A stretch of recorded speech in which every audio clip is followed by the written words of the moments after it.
జోగులాంబ గద్వాల జిల్లా ప్రజలందరికీ నమస్కారం.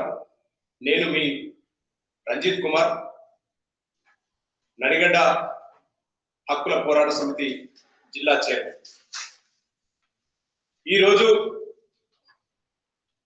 ఈ వీడియో ద్వారా మీ ముందుకు రావడానికి ప్రధాన కారణం, త్వరలో ఈ ఆర్థిక సంవత్సరానికి సంబంధించి రాష్ట్ర అసెంబ్లీలో బడ్జెట్ పెడుతున్న నేపథ్యంలో జోగులాంబ గద్వాల జిల్లాకు రాష్ట్ర బడ్జెట్ లోపల ఈ జిల్లాకు సంబంధించినటువంటి హామీలకు సంబంధించి నిధులు కేటాయించాలి. ఆయా శాఖల వారిగా స్థానిక ఎమ్మెల్యే గారు సమీక్ష నిర్వహించి ఇక్కడ ఉన్నటువంటి అధికారులు, కలెక్టర్ కానివ్వండి, ఎమ్మెల్యే గారు కానివ్వండి, మంత్రి గారు కానివ్వండి, ఈ జిల్లాకు సంబంధించినటువంటి అనేక ప్రాజెక్టులు స్వయాన రాష్ట్ర ముఖ్యమంత్రి గారే జిల్లాకు వచ్చి అనేక హామీలు ఇచ్చిన తర్వాత 1-2 జీవోలు రిలీజ్ చేసి ఆయా ప్రాజెక్టులకు నిధులు కేటాయించకపోవడం వల్ల ఇప్పటి వరకు కూడా జోగులాంబ గద్వాల జిల్లాకు ఇచ్చినటువంటి ఏవైతే హామీలు ఉన్నాయో ఒక్క హామీ కూడా నెరవేరకుండా ముందడుగు పడకుండా ఉన్నటువంటి పరిస్థితి కనిపిస్తా ఉన్నది. ముఖ్యమంత్రి గారు జిల్లాకు వచ్చినప్పుడు గట్టు ఎత్తిపోతల పథకాన్ని ఘనంగా ప్రారంభించి ఆ ప్రాజెక్టుకి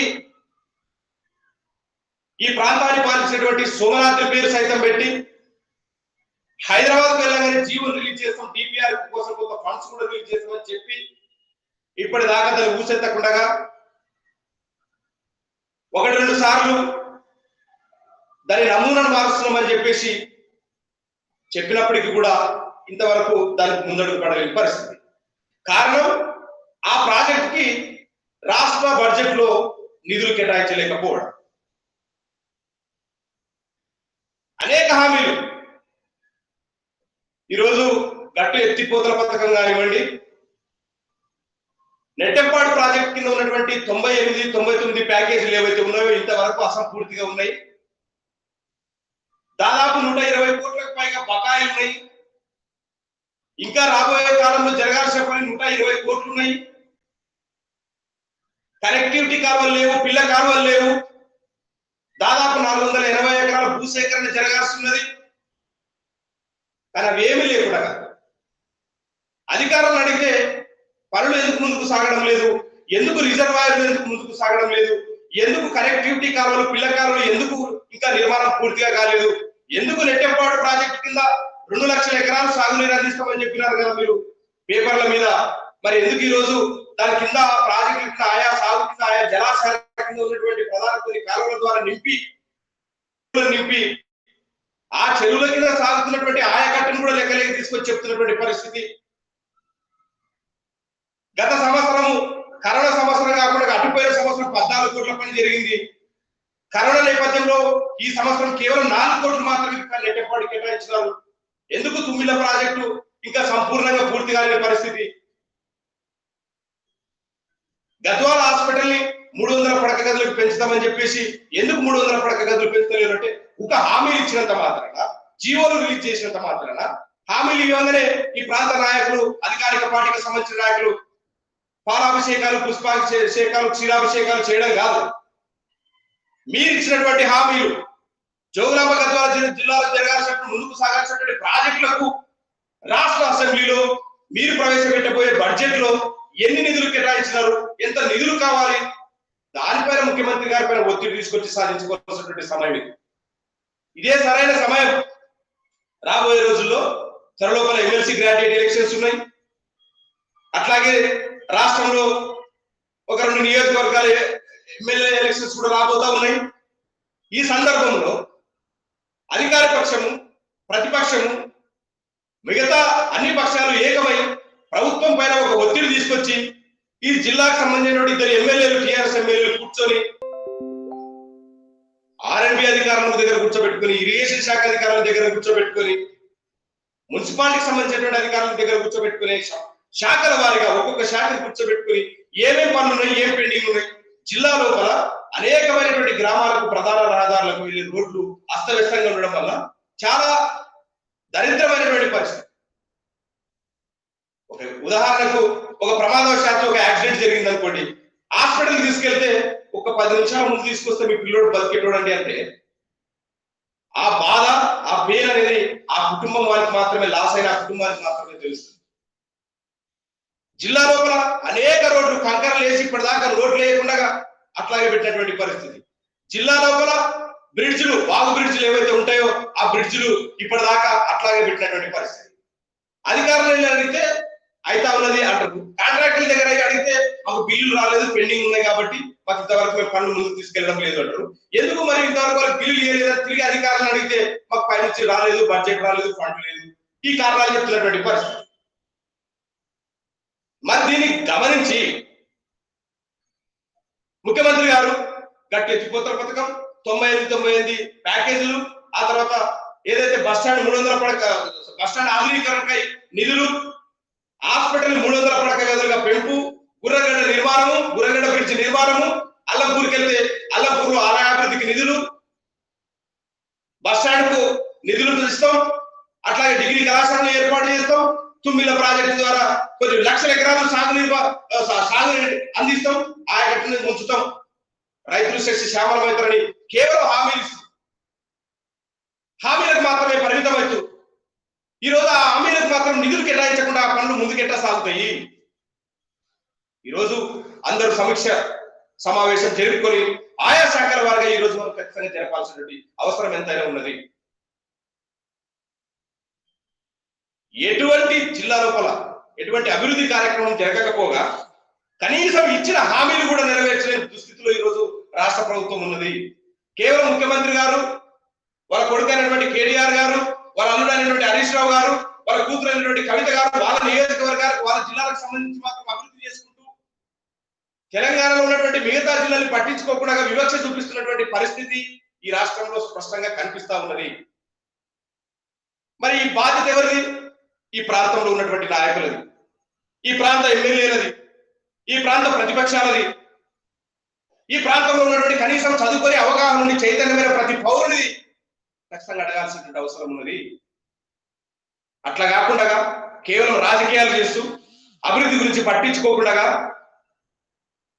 సరైన సమయం, ఎన్నికల సమయం వస్తా ఉన్నది కాబట్టి అందరూ ఏకతాటిపైకి వచ్చి ఇచ్చినటువంటి హామీలు ఇవ్వగానే, పేపర్ల ప్రకటన రాగానే, ఒక జీవో రిలీజ్ కాగానే చంకలు గుద్దుకోవడం కన్నా ఆ హామీలకి నిధులు ఎన్ని మంజూరు చేసినారు, మున్సిపాలిటీ అభివృద్ధికి ఎన్ని నిధులు మంజూరు చేసినారు, కొత్త మండలాలు ఏర్పాటు చేశారు, ఇప్పటిదాకా ఆయా మండలాల లోపల ప్రధాన కార్యాలయాలు, ప్రభుత్వ కార్యాలయాలు ఎందుకు లేవు, పోలీస్ స్టేషన్ కానివ్వండి, ఎంఆర్ఓ ఆఫీస్ కానివ్వండి, ఎంపీడీఓ ఆఫీస్ కానివ్వండి ఎందుకు లేవు, ఇవన్నీ ఆలోచన చేయాల్సిన అవసరం ఉన్నది. రహదారుల నిర్మాణం ఇప్పటిదాకా ఆయా గ్రామాలకు వెళ్తుంటే సరిగా ఎందుకు లేవు. కాబట్టి ఈరోజు ఖచ్చితంగా రాష్ట్ర ప్రభుత్వం పైన అందరూ కూడా ఒత్తిడి తీసుకొచ్చి మన సాగునీటికి సంబంధించినటువంటి ముఖ్య కార్యదర్శి రజత్ కుమార్ గారు శాఖల వారిగా, మీ శాఖలో, మన ఇరిగేషన్ శాఖలో ఆయా ఇంజనీర్లు, ఈఎన్సీ అధికారులు అందరూ కలిసి మీకున్నటువంటి పరిస్థితులు, అక్కడ ఎన్ని నిధులు కావాలా, ఎన్ని నిధులు అయితే అక్కడ ఉన్నటువంటి పనులు కంప్లీట్ అయితే ఒక ముసాయిదాను పంపండి, ఒక ప్రతిపాదనను పంపండి అని చెప్పి. అట్లాగే ప్రతి ఒక్క డిపార్ట్మెంట్ కి సంబంధించినటువంటి ప్రతి ఒక్క ముఖ్య కార్యదర్శి, ప్రిన్సిపల్ సెక్రటరీ ఖచ్చితంగా వాళ్ళ శాఖలకు ఖచ్చితంగా మీ దగ్గర ఉన్నటువంటి పరిస్థితుల నేపథ్యంలో ఏమేమి ప్రాజెక్టులు ఉన్నాయి, ఏమేమి కావాలా, మీకున్నటువంటి అవసరాలు ఏంటి, ఎన్ని నిధులు కావాలనేది ఒక ప్రతిపాదన పంపండి అని పంపుతారు. మరి ఇప్పటిదాకా ఫిబ్రవరి ఎండింగ్ లో బడ్జెట్ ప్రవేశపెట్టబోతా ఉన్నారు, ఇంకొక నెల ఉంటే బడ్జెట్ ప్రవేశపెట్టబోతా ఉన్నారు. మరి మనం అడగాలి, అయ్యా నెట్టపాడు ప్రాజెక్ట్ కింద 6 రిజర్వాయర్ ఉన్నాయి, ఇంకా సంఘాల లాంటి, ముచ్చనపల్లి లాంటి రిజర్వాయర్ కంప్లీట్ కాలేదు, ప్యాకేజీ కాలువలు కంప్లీట్ కాలేదు, కొంత భూసేకరణ, పిల్ల కాలువల కోసం భూసేకరణ జరగలేదు, వీటన్నిటికీ కారణం ఏమిటంటే నిధులు లేకపోవడం వల్ల ఇవి పడకేసినటువంటి పరిస్థితి కనిపిస్తా ఉంది. కాబట్టి ఇకనైనా జోగులాంబ గద్వాల జిల్లాకు సంబంధించినటువంటి మంత్రులు, ఎమ్మెల్యేలు, అట్లాగే ఇక్కడ ఉన్నటువంటి స్థానిక జడ్పీ చైర్మన్ గారు అందరూ కలిసి ప్రతిపక్షము డీకే అన్న గారు ఇవన్నీ ఎందుకు అడగడం లేదు? మంత్రిగా పనిచేసినారు, ఎమ్మెల్యేగా పనిచేసినారు, మీకు అనుభవం ఉన్నది. మరి ఈరోజు ఈ ప్రాంత అభివృద్ధి పని మీకు నిజంగా చిత్తశుద్ధి ఉన్నట్లయితే ఎందుకు అడగడం లేదు? అంటే ఆయన పని చేయకపోతే ఆయనకు నెగిటివ్ వచ్చేస్తే మళ్ళీ తిరిగి మేము కావాలి. అది ఎంతవరకు అధికారం చుట్టే. నిజంగా చిత్తశుద్ధి ఉంటే అధికారంలో ఉన్నా ప్రతిపక్షంలో ఉన్నా ఎక్కడున్నా మీరు అడగాల, మీరు ప్రశ్నించాలా. రేపు పెట్టబోయే బడ్జెట్లు జోగులాంబ గద్వాల జిల్లా ప్రజలు మేము కూడా రాష్ట్రంలో ఒక అంతర్భాగము, మా ప్రజలు కూడా పన్నులు కడతారు, ఆ పన్నుల ద్వారా మీరు పరిపాలిస్తారు, ఆ పన్నులో మాకు మాట ఉంటది. ఈరోజు మీరు ఢిల్లీ మీద ఏడుస్తూ ఉన్నారు కదా, రాష్ట్ర ప్రభుత్వం తీసుకుపోయి మేము పన్నులు కడుతుంటే ఈరోజు కేంద్ర ప్రభుత్వం మేము కట్టిన పన్నులను కూడా సరిగా ఇవ్వడం లేదు, వాళ్ళేమి ఇస్తున్నారు మాకు నిధులు అంటున్నారు కదా. ఈరోజు జోగులాంబ గద్వాల జిల్లా ప్రజలుగా మేము కూడా పన్నులు కడుతున్నాం, మరి మా జిల్లాకు సంబంధించినటువంటి ప్రాజెక్టులకి ఎందుకు మీరు నిధులు కేటాయించడం లేదు అని అడగాల్సినటువంటి బాధ్యత మనందరిపైన ఉన్నది. ప్రశ్నించాల్సినటువంటి అవసరం ఉన్నది. ప్రశ్నే లేకపోతే చైతన్యం లేదు, ప్రశ్నే లేకపోతే అభివృద్ధి లేదు, ప్రశ్నే లేకపోతే మార్పు రాదు. కాబట్టి ప్రశ్నించడం మొదలు పెట్టినప్పుడే నాయకుల లోపల ఒక అలజడి వస్తుంది, నాయకుల లోపల ఒక కదలిక వస్తుంది. అవేమి ప్రశ్నించకుండా ఎన్నికలప్పుడు మాత్రము ఎన్నికలు రాగానే అవి చేసాం ఆకాశంలో చుక్కలు చూపించినట్టు చందమామ రావే జాబిలి రావేటువంటి కథలు చెప్తూ ప్రజలను మోసం చేస్తున్నంత కాలం ఈరోజు ఇట్లనే నడుస్తున్నటువంటి పరిస్థితి. కాబట్టి మనం మేల్కొనాల్సిన అవసరం ఉన్నది. ఏదో వచ్చి ఎన్నికలప్పుడు వచ్చి అది చేస్తాం, గుడి కడతాం, చర్చికి ఇస్తాం, మసీదుకి ఇస్తాం, 500 ఇస్తాం, 1000 ఇస్తాం, క్రికెట్ కిట్లు ఇస్తాం, లేకుంటే చందాలు ఇస్తాం, గణేష్ చందాలు ఇస్తాం. వీటికే మనం ఓట్లేసేది, దీనికోసమా మనం ఓట్లేసేది? అభివృద్ధి కదా మనం ఓట్లేయాల్సింది, అసలైన నాయకత్వానికి కదా మనం ఓట్లేయాల్సింది, 5 సంవత్సరాల మన భవిష్యత్తుకి కదా మనం ఓట్లేయాల్సింది, రాబోయే తరం భవిష్యత్తు దృష్ట్యా కదా మనం ఓట్లేయాల్సింది. అవన్నీ కాకుండా ఈరోజు కేవలం ఈరోజు ఒక కరప్టెడ్ గా ఈరోజు ఓటుకి నోటిస్తూ ప్రజలను తప్పుదో పట్టిస్తూ ప్రజలను అభివృద్ధి వైపు ఆలోచన చేయకుండా, చైతన్యం కానియకుండా, విద్యకు దూరంగా నెట్టేస్తూ ఈరోజు ఈ జోగులాంబ గద్వాల జిల్లాలో ఉన్నటువంటి నాయకులు వాళ్ళైతేనేమి వీళ్ళైతేనేమి ఈ 70 ఏళ్ల కాలంలో అత్యధిక కాలం ఏళ్ళటువంటి ఒక కుటుంబం చేసినటువంటి రాజకీయ దుస్థితి కారణంగా పక్కన ఉన్నటువంటి వనపర్తి ఒకలా ఉంది, ఇక్కడ ఉన్నటువంటి జోగులాంబ గద్వాల జిల్లా ఒకలా. వనపర్తి జిల్లాగా ఏర్పడి అనేక విద్యాలయాలు స్థాపించబడి, హాస్పిటల్స్ స్థాపించబడి, అక్కడ ఉన్నటువంటి జనరేషన్ వాళ్ళు, అక్కడ ఉన్నటువంటి యువత చదువులో ముందుండి వాళ్ళ ఎంప్లాయ్మెంట్ లో ముందున్నారు, చదువులో ముందున్నారు, చైతన్యంలో ముందున్నారు, అన్ని రకాలుగా ముందుంటే మనం మాత్రం ఓట్లు వచ్చినప్పుడు మాత్రమే ఈరోజు వాళ్ళు మన దగ్గరికి వస్తూ, ఓట్లు ఇచ్చినప్పుడు మాత్రమే వాళ్ళు మనల్ని ప్రలోభాలకు లొంగదీస్తూ ఓట్లు వేయించుకొని మిగతా 5 సంవత్సరాలు ఈ 70 ఏళ్ల కాలంలో మెజారిటీగా కూడా ఒక టర్మ్ తప్ప, ఒక టర్మ్ గట్టుబిమ్ముడు తప్ప మిగతా టర్మ్ అంతా ఈరోజు అట్లా ఆ రకమైనటువంటి పాలన చేసి ఈరోజు జిల్లా ప్రజలు ఎన్నిక నెట్టబోయే పరిస్థితి. ఆర్ఓబి నిర్మాణం ఎన్ని రోజులు కంప్లీట్ అయ్యింది? ఇప్పటిదాకా సరిగా దానిలో ఒక ఆటో కుదిస్తే సైడ్కి ఆటో కుదిస్తే మొత్తం అదంతా గోడంతా పడిపోయింది. కారణం చెప్తే ఆయన ఫండ్స్ లేవండి, నాకు ఇంకా రిమైనింగ్ బిల్లు రాలేదండి.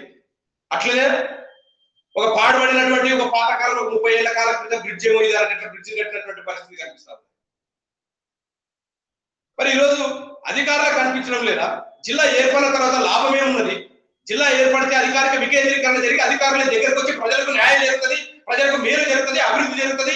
అన్యాయం జరిగితే ప్రశ్నించడానికి ఒక ఎస్పీ కార్యాలయం ఉంటుంది, ఒక జిల్లా కలెక్టర్ గారు ఉంటారు. అనేక పనులు సవేగా ముందుకు సాగుతాయని మనం భ్రమించే ఆ రోజు జిల్లా ఉద్యమంలో పాల్గొంటే జిల్లా వచ్చిన తర్వాత కనీసం మార్పు ఏమైనా కనిపిస్తా ఉన్నదా?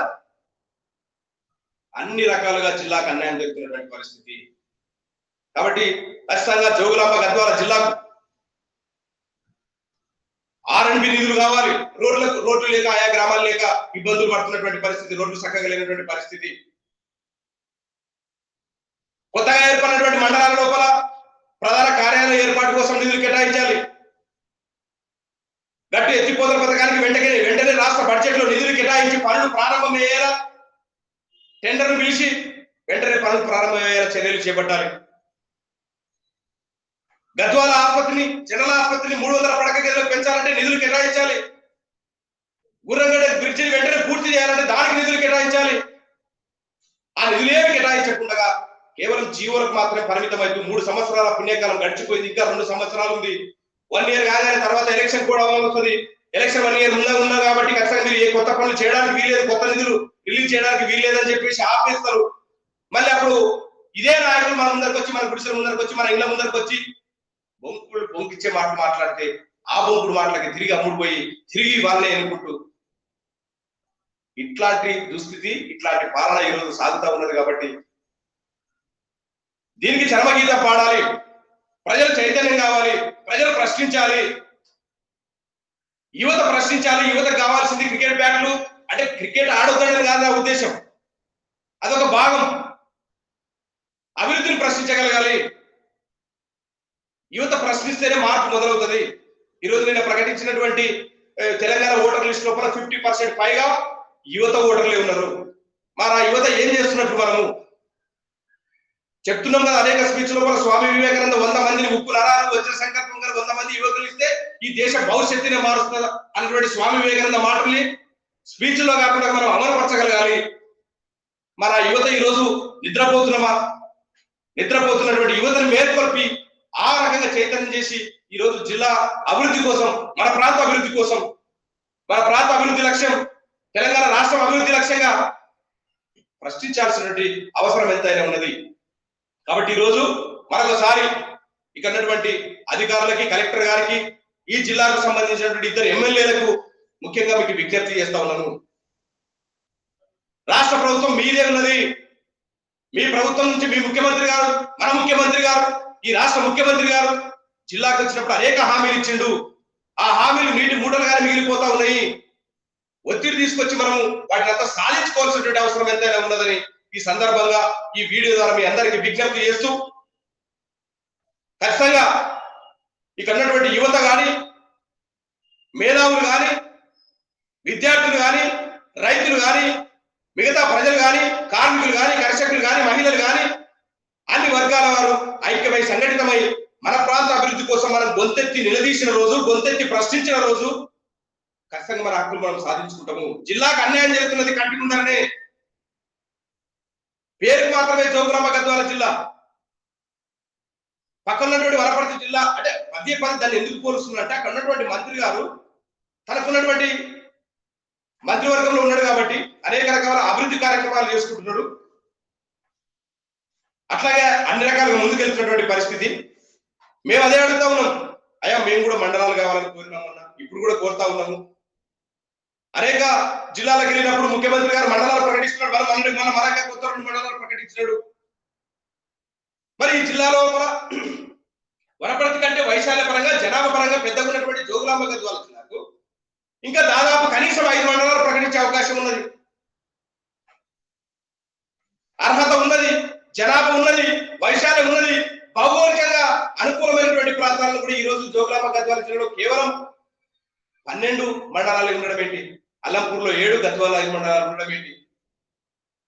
మరి ఈ రాజకీయ నాయకులు, ఈ ప్రాంతంలో అఖిలపక్షము, మిగతా నాయకులు, నడిగడకల పోరాట సమితి పెద్ద ఎత్తున ఈ రోజు ఈ జిల్లాలో మండలాలు ఏర్పాటు చేయాలని ఒత్తిడి తీసుకొస్తుంటే అధికారిక పార్టీకి సంబంధించిన నాయకులు కానీ, ప్రధాన ప్రతిపక్షమైనటువంటి బీజేపీ కానీ ఎందుకు స్పందించడం లేదు? అంటే ఈ ప్రాంతంలో మీకు మండలాలు రావద్దు, దీని వెనక ఏమైనా రాజకీయ కోణం ఉన్నదా, రాజకీయ దురుద్దేశం ఉన్నదా? మీకు ఈ ప్రాంతం అభివృద్ధి చెందుతుందా? ఒకసారి ఆలోచన చేయాల్సినటువంటి అవసరం ఉన్నదని మరొకసారి మీ అందరికీ విజ్ఞప్తి చేస్తూ, రేపు రాష్ట్ర అసెంబ్లీలో బడ్జెట్ సమావేశాలు ప్రారంభమవుతా ఉన్నాయి. గౌరవ 2 శాసనసభ్యులు ఈ ప్రాంత డిమాండ్లు రాష్ట్ర అసెంబ్లీ సాక్షిగా మాట్లాడాల్సిన అవసరం ఉన్నది. మాకు మండలాలు కావాలి, మా నియోజకవర్గాల మండలాల డిమాండ్ పెరుగుతూ ఉన్నది. ప్రతిపక్షాలు కానీ, సంఘాలు కానీ, ప్రజా సంఘాలు కానీ, మేధావులు కానీ, ప్రజలు కానీ కోరుతా ఉన్నారు అని మీరు రాష్ట్ర అసెంబ్లీలో మాట్లాడాల్సిన అవసరం ఉన్నది. అట్లాగే మాకు రాష్ట్ర అసెంబ్లీ ప్రారంభం కంటే ముందు మీరు ఆయా శాఖ ముఖ్య కార్యదర్శులు, ప్రిన్సిపల్ సెక్రటరీస్ కలిసి ఇరిగేషన్ కానివ్వండి, మున్సిపాలిటీ కానివ్వండి, రహదారుల విషయం కానివ్వండి, హెల్త్ శాఖ కానివ్వండి, ఎడ్యుకేషన్ శాఖ కానివ్వండి, అన్ని శాఖ ప్రిన్సిపల్ సెక్రటరీ కలిసి ఈ జిల్లాకు కావాల్సినటువంటి నిధులని రాబట్టుకోవాల్సినటువంటి సమయం ఆసన్నమైంది. ఇంకా కేవలం 2 సంవత్సరాల సమయం ఉన్నది. ఇంకొక బడ్జెట్ చూస్తారు మీరు, ఇంకొక 2 బడ్జెట్లు చూస్తారు. ఒక బడ్జెటే ప్రధానమైనది, బడ్జెట్ కాకుండా ఇంకో బడ్జెట్ ప్రధానమైనది, తర్వాత వచ్చేది ఎన్నికల బడ్జెట్. మరి ఈ బడ్జెట్ లోపల ఇప్పుడే కొద్దిగా రాష్ట్ర ప్రభుత్వము కొద్దిగా వింటుంది, చెవులు పనిచేస్తా ఉన్నాయి. ఎందుకోసం అంటే కొంత మన రాష్ట్ర ప్రజలు కొంత కిందికి దించినారు కాబట్టి కొంత నియంతృత్వం విడిచి ప్రజల మాటలను వినడానికి అవకాశం ఉన్నప్పుడే మనమందరము రాష్ట్ర ప్రభుత్వంపై ఒత్తిడి తీసుకొచ్చి మన జోగులాంబ గద్వాల జిల్లాకు రావాల్సినటువంటి న్యాయమైనటువంటి హక్కులను సాధించుకోవాలని నడిగడ్డ హక్కుల పోరాట సమితి తరఫు నుంచి మేము అందరినీ విజ్ఞప్తి చేస్తూ సెలవు తీసుకుంటున్నాం.